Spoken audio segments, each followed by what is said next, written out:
Hello and welcome back to Have a Natter E3 special. Today is Ubisoft. Yubby. French company. Running away. James and Matt are joining me again. I'm Tom. Hello. For his reasons. So, opening the Ubisoft conference, Far Cry 4. We did see some of it in the Microsoft one. Yep. Don't think we mentioned it though in our Microsoft video. No. Because we thought we'd leave it for this one. It needs to be in the Ubisoft. It is a Ubisoft thing. The Microsoft one showed off basically the opening cinematic, from what we understand, of meeting the guy on the front cover. Yeah. And him Being fucked It seems up. like Weirdo. he's like somehow related to the main protagonist or in some way, or at least he knows him or a relative of him. Yeah. I'm guessing, because there's been, it wasn't a leak really, but information was given prior E3. Your mother's dead, basically. Well, that's shit time, isn't it? Yeah. Yeah. And she wanted you to go to the fake Himalayas. The fake Himalayas. Kyrat. Yeah. It is way. the Himalayas, It is isn't it? Himalayas. But it is, yeah. You can't have like fake Himalayas. It's not isn't real. that what it It's is? not Tracy Island, mate. Like, I fucking wish. Yeah. It is a video game, mate. Yeah. I know. Yeah, it isn't actually real. No, obviously. Yeah. Fucking made up place. That's what but I was trying to get. Oh, yeah, okay. in the cinematic opener, moving swiftly on, in the cinematic opener, the main weird guy, we don't have a name for him yet, do we? I don't think. I'm not sure. Second boss. Second Voss, Himalayan Voss. Their actual facial structure, they look very similar, like sort of the Yeah. Far Eastern Yeah. Asian look. Yeah. So maybe they are with it. Maybe it's his dad. Could be his dad. Uncle. It could be like a Luke Skywalker moment. He is more like that creepy uncle that you have that you don't really want to He talk does to. remind me a bit of James. I'm not going to lie. Yeah. Yeah. Definitely. Just less beard. Like. You need to get that blonde comb over, I reckon. I did at one That'll point. sort you out. That's how I got into that game. And then in the Ubisoft actual conference, we had gameplay. Yeah. So we saw a grappling hook, A wingsuit. wingsuit. Wingsuit- Wingsuit was in 3, wasn't it? I think. No, you had like the glider thing, I think. Yeah, you had a glider, and yeah, that No, was because it. you jumped out of the. When you met the FBI. Slight spoilers. When you met the FBI guy, Yes. he got you in the plane to take you to the south. Yeah, and then by the end of the game, you could use it constantly. Yeah. Wingsuit in this was okay, practically the same, but the only reason they used it is to show how big that game was. And it's shown Yeah. that you could have carried on your route by walking, car, boat, if there is boats. It's not like obviously Far Cry 3 was pretty flat for the most Yeah, part. Like and it's it quite was- easy to get around. Where this is very mountainous, so you need And ways to get up. and Far down. Cry 3 was split into two. That's when you met the FBI guy, so you could fly out to the different part. But this looks massive. I think that was the purpose of it in the trailer. And obviously we saw, as he was flying down, you saw like sort of Asian architecture, Yeah. the towers, and then you got to the fortress with the elephants, Yes. and he had the machine gun, if I remember correctly. We also saw NPCs in the field, like, doing stuff. Yeah. Whereas in, like, 3, I don't think they really did that, did they? They Just were- drove around. They a little drove bit. Yeah. around, or they were doing stuff, but it didn't happen until you got there. So it was kind of like a texture pack, Yeah. and then it worked. So, obviously, then he attacks the fortress, but then he calls his friend, Yeah. Yeah. Herc, I do Herc. believe his name is. Herc. Yeah. Big Herc. So this is the same as what they've done with Watch Dogs and what they're doing with Assassin's Creed, as we'll talk about in a little bit, where you have this kind of someone drops into your game and then once they leave, like there's like seamless transition, and they're only in for like these certain instances where they can help you out. And on PS4, you don't need a copy of the game to be able to do that, Yeah. which is a Actually, strange thing to do. That is a good thing. The correction was the playable section was Sony's conference, not Ubisoft's. Oh, Yes. was it? Yes, because Yeah. I remember us watching it. Oh, And yeah. then the trailer was actually Yeah. in there. So This yeah, was we- actually the Ubisoft one, wasn't it? Yeah. The Yeah. first bit. Yeah. Yeah, that's right. Because Far Cry 4 wasn't in the Microsoft one. no, it wasn't. No. Yeah, okay. Okay, So, basically, we've watched a lot of stuff over the past day or so. A lot of blueies. Yeah. But I'd say the main part to take away from is to even say how much bigger the game is from explaining about the wingsuit is there was kind of like a gyrocopter. Yeah. Yeah. So that's first time that's been You seen can in a fly. Far Cry. You can fly. Yeah. Yeah, you can fly. So We don't know how extensive it is. It could be just a little gyrocopter. oh god, It give could me a jet. Yeah. Give me a jet that I can run out, A rust- grapple hook out, and then harpoon an elephant. A rusty plane. I can imagine it'd be a small rusty plane, like a water plane. I'm hoping anyway. But that was I mean, if you like interesting. Far Cry, you're gonna like. It not does- too you're gonna much. like Not four. too It's much not was too much different, different. It does look a lot like 3 in the way that it plays. Like what I took away from it is it looks nice. The setting's cool and new and different. But from the gameplay they showed off, it's the same wreak havoc that you have in Far Cry 3. And I thought the elephants, like straight away, I thought they're exactly like the Blood Dragons. The way you can like make them kind of stampede into places and do all that kind of stuff. Very much like Blood Dragon. But that's not a bad thing. That was cool. Yeah. Okay, so moving on. Not necessarily in the same order they did it, but Valiant Hearts. Yeah. So recently, Ubisoft have been doing this thing called UbiArt.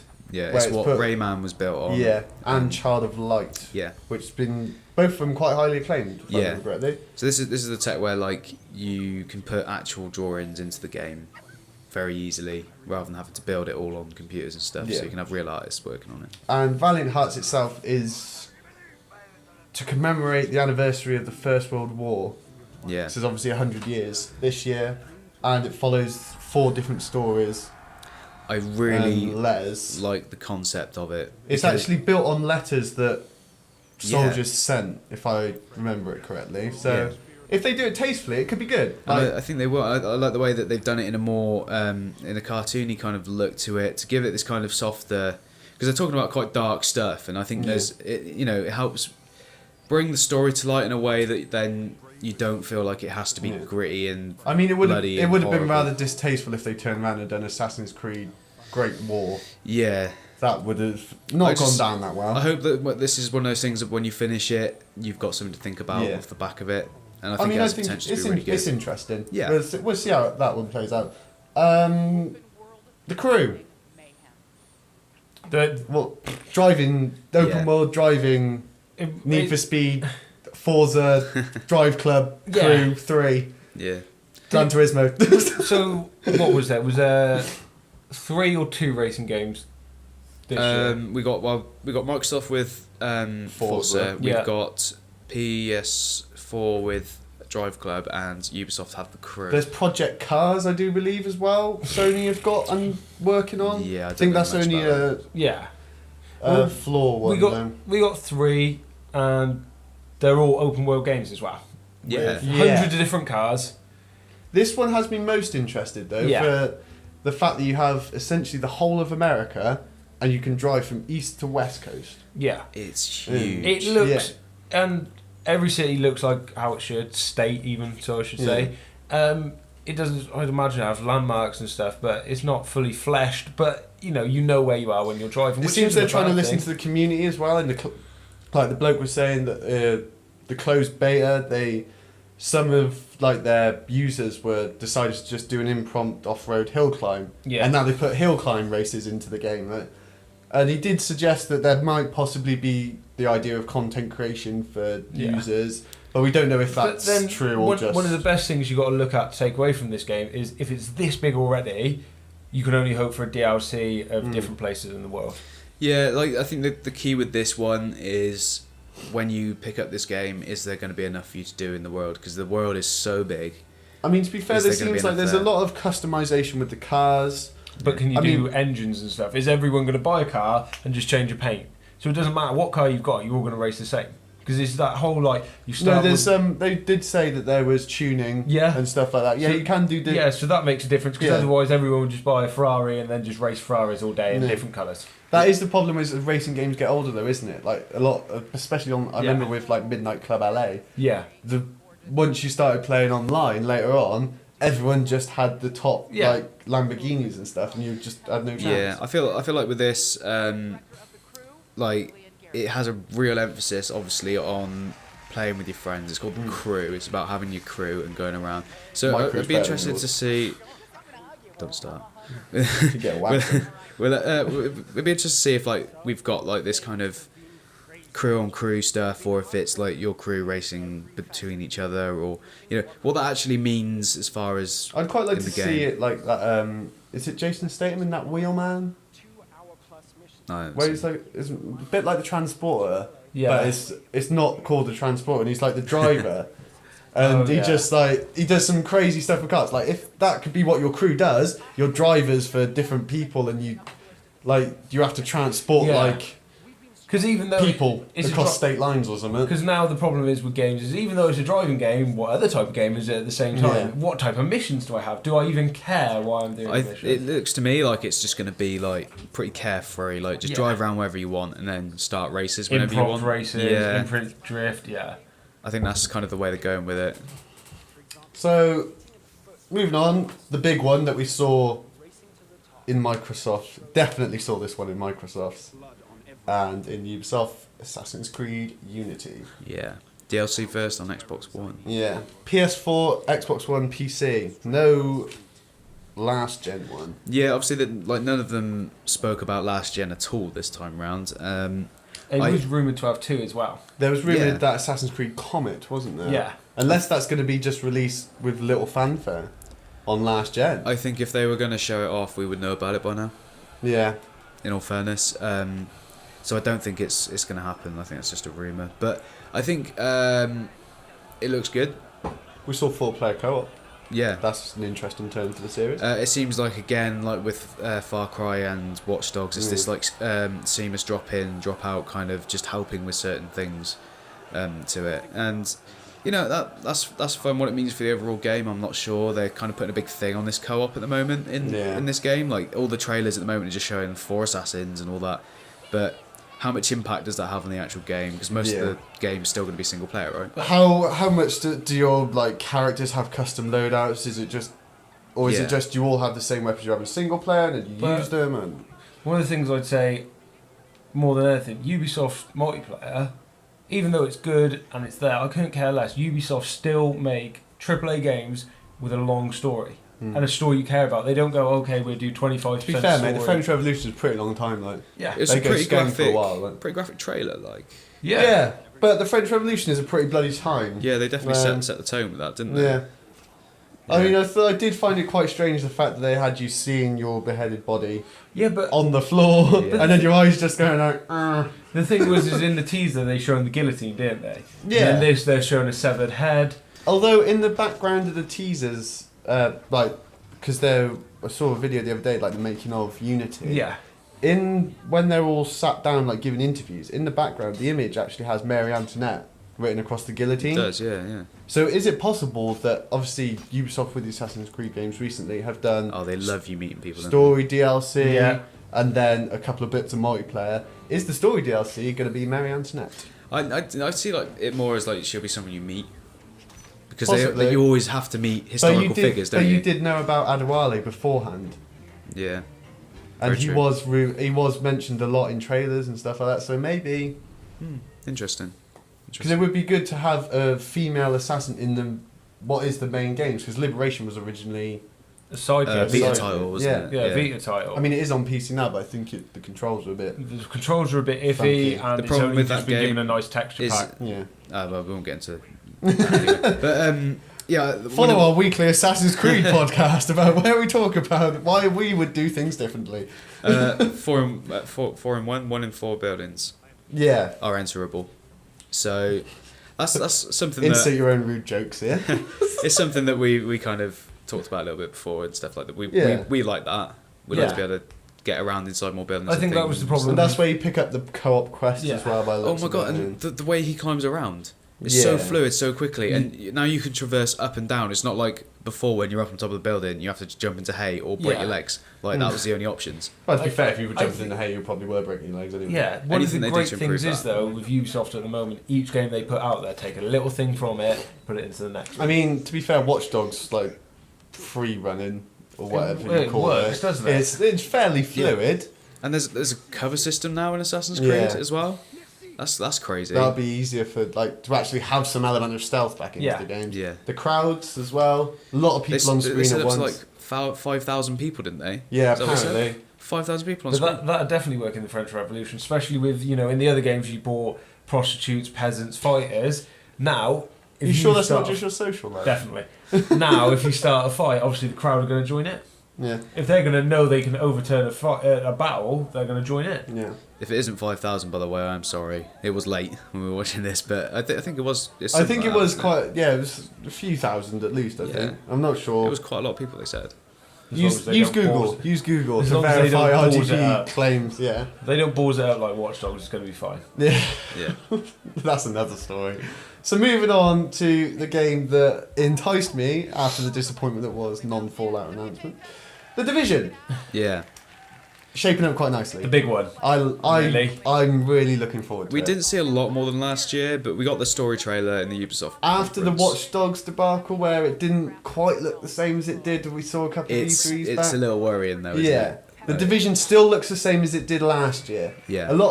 Saw a lot of like commentators on like IGN and GameSpot saying it possibly wasn't as sharp. But It still looks fairly similar. The that's particle fine. effects are all thing there. is The lighting. like Ubisoft are doing it well. They've got their own Division title on Facebook. You can go on there. They put up all concept art, the making of the engine, and yeah, in a year it hasn't changed at all. Yeah, I know they were working a lot under the hood. That's why the game's been kind of pushed back a lot, and it's taken a lot longer because they're making sure everything's like right under the game itself. So that's good because we want it to work. We want it to be a good optimization. We don't want the crap that Watch Dogs has had. So I don't mind spending the time to get that. This looks like quite a big scope to a game. So when it comes out, it should be good. We also saw obviously the playable bit where they took like a base of operations, wasn't it? Yeah, and he did shut the door again. Yeah. The Just door shut and confirmed. Yeah. And the drop in, they started off as two of them. They were looking around. Yeah, and the guy with the tablet scavenging. jumped in. Then their other friend dropped in, and then they The got drones the drone and stuff were still there. By the way, nobody plays a game.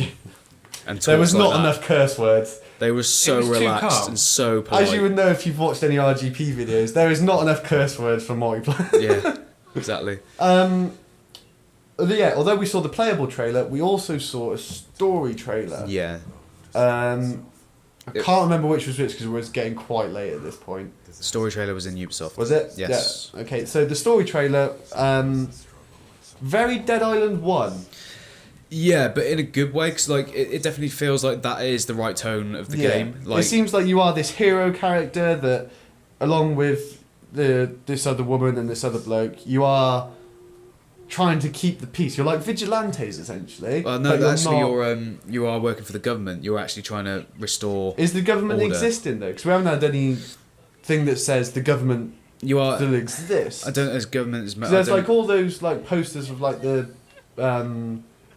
CDC kind of stuff, but it's not called CDC. But you're like Marines or whatever. Basically, Yeah. you're a tactical unit that's going in to try and sort out the problems that are left behind after this virus. One of the persons playing the game was not a tactical marine. The poorest shot I've ever seen on the game.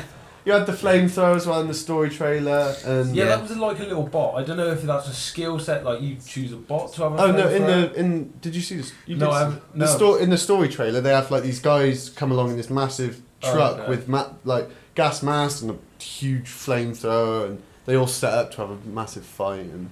And it does look like everything in the world and its placement does have a reason behind it, doesn't it? From that trailer, you really get that sense of this has all happened over a period of time, and that's why it's like that, rather than it just being like, oh, we've just put all this stuff here. We also saw in the playable one like something similar to Watch Dogs' phone profiler, Yes. but it was you found like a phone on the ground and there was like an audio log, but then you reconstructed the scene with the UI, in-game UI, and then you saw like people running off a train and then like You get experience for finding dead kids. Killed or something. I think it's actually brilliant because obviously audio logs have been around in games for ages, right?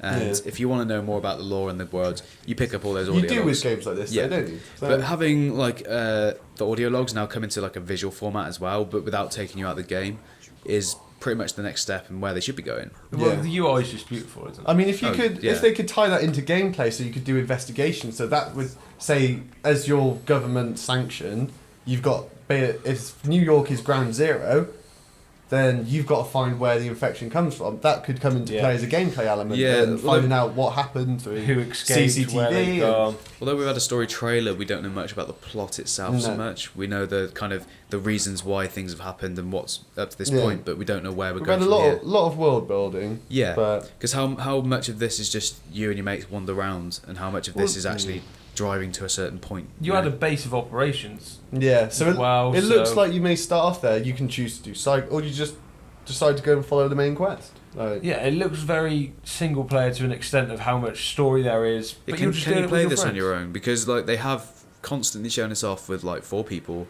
playing it, and they haven't really shown it what it's like when you're on your own. I imagine it'd be AI controlled. Yeah, because so you reckon it'll still be? You remember like the old Rainbow Six games? Because when it was 2 of them, it was just 2 of them, and then when a third person joined, there was 3 of them. Yeah, true. Maybe you can set it up though. I don't know. I wouldn't have a problem. Maybe you could if play this it was fully offline, multiplayer. like an offline mode, where it's just you and the bot. I have to look out for more of that. But it's still a year out, but it is shaping up quite nicely. So hopefully March. I imagine 2015. Yeah. Hopefully, I imagine it will start picking up a little bit now. We'll see a little bit more each month or so. Yeah. And lastly, the surprise of the Ubisoft one, Rainbow Six making a comeback. Yeah. Siege. In a good way. Yeah. In a good way. It really definitely looked better attention. than that Patriots. Yeah. Patriots, And definitely the first thing to start with is, again, it looks like it's fully multiplayer. Yeah. Looks like there's a lot of planning involved. Yeah, it looked like there was 4 on 1. Was it 5 to start off with 5? It's 5v5. But we don't know if that's 5 people versus... It was definitely 5 on your team, but I don't know. It was online both sides. That was online both sides? Yeah. Okay. But you had a lot of choice in what you could do, and a lot of destruction, and like they blew most of that house apart. Like, and the way you can like rappel down the walls and like just burst through the windows and stuff. Like there's so many different ways to get into an area and approach it. And like it was quite stressful with that trailer at the end. Like it's gonna really cause some really cool gameplay moments when you're playing with your mates and stuff. So I mean, it's still quite early on. There's only I imagine there's only really that. Yeah, that's it. That is what it is. It looked like old school SWAT, because it looked like you're raiding this one house. This was what was shown. One house. You all grappled down off the helicopter, and then after that, your sniper disappeared. You knew they were there. You didn't have a clue where they were, but get the hostage. And so it looks like it may be worth staying outside 2 people, because if they try and make a getaway, then you can cover them. But then that only leaves 3 of you in the house. It looks great though. There's multiple ways you could have done it. Yeah. I think it'd be interesting to see where that goes. Yeah. Because I mean, I think we'll probably see that in a couple of years' time again, maybe. Yeah. Might see a little bit next year. That for me was the thing I like most out of that, because for me, like it's a new. It's not a new IP. It's a new game rebooted. Yeah. Like a new kind of idea that we haven't seen. Well, not obviously we have 4-player co-op, but it just seemed fresh and new and exciting, and everything we've seen that we're excited about so far it was is nice all stuff we've seen before. Yeah. We did know the majority of the things we discussed. Yeah, beforehand we're going to be there. So this was a nice, pleasant surprise, really. Yeah. And I think Ubisoft really pulled it out of the bag. I think Ubisoft have changed the way they've been making their games in the last 2-3 years. Each game they've put out is good, even though Watch Dogs have its downsides. Still a good game. It's not the worst game I've ever played. No. It's just not what I originally expected. So yeah. But anyway, so we'll wrap it up here. We think Ubisoft was pretty cool. I think that and Microsoft so far, for me. Yeah, I think Ubisoft was definitely the best conference. Yeah, I personally think Ubisoft came out very strong. Yeah, this came out, showed you the games, and played a bit of each of them, explained them really well, and that's all you can ask for, really. I'm really the game most looking forward to. Well, at the moment, Ubisoft stuff. That's hard. Well, this year I'll be picking up Creed, obviously, and then going forward, The Division. It just looks like a massive world. Yeah. What about you, James? I'll go Far Cry 4. 3 was amazing, and this just looks the same with more. Yeah. Mine's definitely between The Division and The Crew. Because I do like racing games, but I still need to see more on it to see where they're going to go. The only reason I wouldn't have selected anything else is because this is this year, without a doubt. You've got this year. The Division's kind of sates my Fallout itch. But there we go. Don't forget to follow us on Twitter, TomK988. RGP Learwood. at MDLizard. Cool. And like and subscribe for more. Thanks a lot, guys. Bye. Safe.